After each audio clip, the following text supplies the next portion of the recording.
আসসালামু আলাইকুম এভরিওয়ান। দেখেন এখানে কত রকমের পিঠা বানানো হচ্ছে আজকে। হরেক রকমের পিঠা আছে। সবার পিঠা খাওয়ার দাওয়াত রইল। পিঠা খেতে চাইলে অবশ্যই আমার সাথে যোগাযোগ করেন।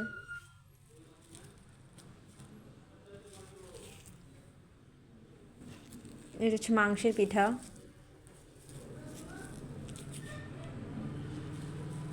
দেখেন কি সুন্দরভাবে পিঠাটা বানানো হচ্ছে। আপনারাও চাইলে ট্রাই করতে পারেন বাসায়।